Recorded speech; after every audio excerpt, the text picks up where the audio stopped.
বিয়ের আগে ফ্রাইডে মানেই ছিল ছুটির একটা দিন। ওই দিন শুধু রিল্যাক্সে থাকা আর আনন্দ করে কাটানো।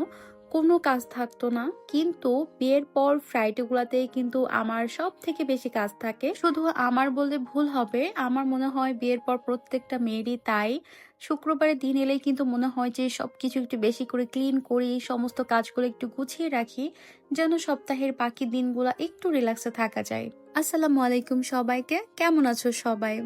এটা ছিল আমার গত ফ্রাইডের একটা ভ্লগ। তো ফ্রাইডেতে একটু দেরি করে ঘুম থেকে উঠেছিলাম।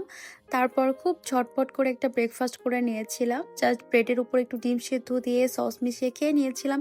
খেতে কিন্তু ভীষণ মজা ছিল। তারপর সুন্দর করে বেডটা ক্লিন করে চলে আসলাম কিচেনে রান্না করতে।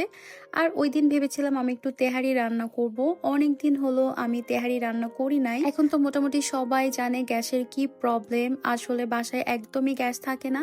তাই এই ইনফ্রারেডে সেদিন রান্নাগুলো করছিলাম। আর ফার্স্টে আমি সরিষার তেলের মধ্যে দারচিনি, তেজপাতা, এলাচ দিয়ে দিয়েছি। আর এর মধ্যে আমি ছোট ছোট করে বিফগুলো কেটে দিয়ে কিছুক্ষণ নেড়ে চেড়ে একটু ভেজে নিয়েছিলাম। মাংসটা কিছুক্ষণ তেলের মধ্যে ভেজে নিয়ে এর মধ্যে আমি আদা আর রসুন একসাথে ব্লেন্ড করে দিয়ে দিয়েছি। আদার পরিমাণটা আমি একটু বেশিই দিয়েছি, কারণ আদার ফ্লেভারটা মাংসে আমার ভীষণ ভালো লাগে। এরপর এর মধ্যে আমি অনেকখানি পেঁয়াজের বেরেস্তা দিয়ে দিয়েছি। আর সেদিন কিন্তু আমি কোনো প্রকার পেঁয়াজ কুচি বা পেঁয়াজের পেস্ট ব্যবহার করিনি। এর মধ্যে আমি বেশ কিছুটা কাঁচামরিচ দিয়ে দিয়েছি, আস্ত করে দিয়ে দিয়েছিলাম কাঁচামরিচগুলো। পরিমাণ মতো কিছুটা টক দই দিয়ে দিয়েছি। আর তেহারি যে রেডিমেড প্যাকেট মশলাটা ছিল সেই মশলাটা আমি এখানে ব্যবহার করেছি। তো সব কিছু দিয়ে খুব ভালো করে নেড়েচেড়ে কষিয়ে নিচ্ছিলাম। আর তেহারি কিন্তু খুব ঝটপট করে হয়ে যায়। আর আমি ভীষণ ইজি ওয়েতে এটা রান্না করেছি সেদিন। সেদিন কিন্তু আমার হাজবেন্ডও আমাকে অনেকটা হেল্প করেছে, তোমরা দেখতেই পেলে। মাংসটা যখন খুব ভালো মতো কুক হয়ে গিয়েছে তখন কিন্তু আমি মশলাগুলো থেকে মাংসগুলো তুলে নিচ্ছিলাম আলাদা করে। আর এই মশলার মধ্যে কিন্তু আমি চালটা এখন ভুনা করে নিব। আমি কিন্তু পোলাওয়ের চালটা আলাদা করে কোনো মশলাতে ভুনা করিনি। এই মশলার মধ্যেই সুন্দর করে চালটা বেশ কিছুক্ষণ ধরে ভেজে নিয়েছি। আমার কাছে এই জন্যই তেহারি রান্নাটা অনেক বেশি ইজি মনে হয় আর করতে বেশ ভালোও লাগে। তো আমি অনেক দিন পর সেদিন তেহারি রান্না করছিলাম, তাই আমার বেশ ভালো লাগছিল। তো চালটা আমি খুব ভালো করে বেশ কিছুক্ষণ সময় ধরে ভুনে নিয়েছি। আর চালটা আমি যতটুকু দিয়েছিলাম তার ডাবল পানি আমি গরম করতে দিয়েছিলাম। তবে সেখান থেকে কিন্তু 1 কাপ পরিমাণ পানি আমি কম দিয়েছি, তার বদলে কিন্তু 1 কাপ পরিমাণ দুধ দিয়েছি এখানে। এর সাথে কিন্তু আমি এখানে কিছুটা গুঁড়া দুধও ব্যবহার করেছি। আমার কাছে মনে হয়েছে গুঁড়া দুধটা দিলে টেস্টটা একটু ভালো আসে, ফ্লেভারটাও ভালো পাওয়া যায়। আর সে সাথে কিন্তু অনেকগুলো কাঁচামরিচ দিয়ে দিয়েছি। কাঁচামরিচের ফ্লেভার আমার ভীষণ পছন্দ।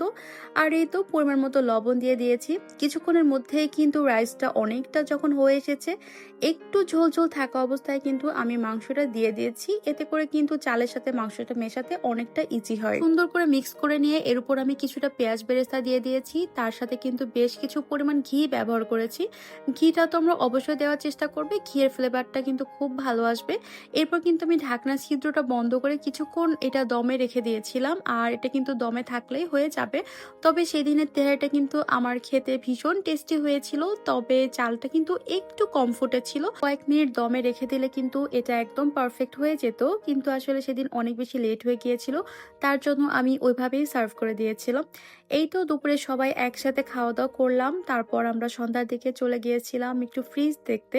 আমাদের বাসায় একটা ফ্রিজের খুবই দরকার, তাই আমরা বেশ কয়েকটা শোরুম সেদিন ঘুরেছি ফ্রিজ দেখার জন্য। তো আসলে কোনটা নিব এখনো ডিসাইড করতে পারিনি।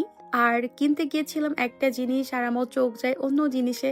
আমি এখানে ওয়াশিং মেশিন দেখছিলাম, ওয়াশিং মেশিনগুলো বেশ ভালো লাগছিল। কিন্তু এখন এটা আসলে আমাদের দরকার নাই, এটা আরো কিছুদিন পরে নিব। সেদিন অনেকগুলো ফ্রিজ দেখেছি, তবে স্যামসাং এর ফ্রিজটা আমার কাছে বেশ ভালো লেগেছে। আমি কিন্তু ভীষণ কনফিউজড হয়ে গিয়েছি যে কোনটা নেওয়া বেটার হবে, গ্লাস ডোর গুলো বেশি সুন্দর লাগবে নাকি মেটাল বডিগুলো।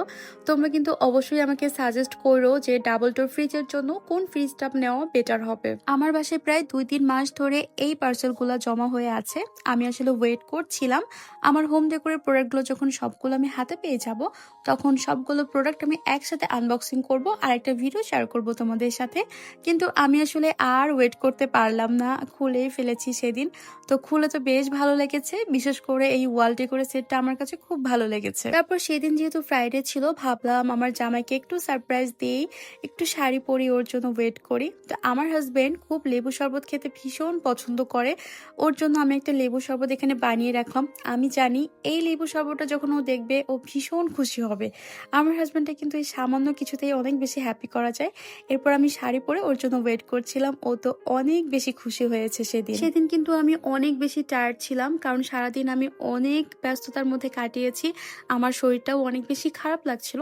তারপরেও আমার মাথায় ভূত চাপলো যে না, আমার জামাইকে আজকে আমি একটু সারপ্রাইজ করব। তার জন্য আমি অনেক কষ্ট করে হলেও শাড়িটা পরেছি। আর সত্যিই কিন্তু আমার জামাই অনেক বেশি খুশি হয়েছে। আর আজকের ভিডিওটা তোমাদের কাছে কেমন লেগেছে অবশ্যই কিন্তু কমেন্ট করে জানিও। আর ভালো লাগলে কিন্তু অবশ্যই আমার পেজটা ফলো করতে ভুলো না। আজকের মতো বিদায় নিচ্ছি, সবাই ভালো থেকো। আল্লাহ হাফেজ।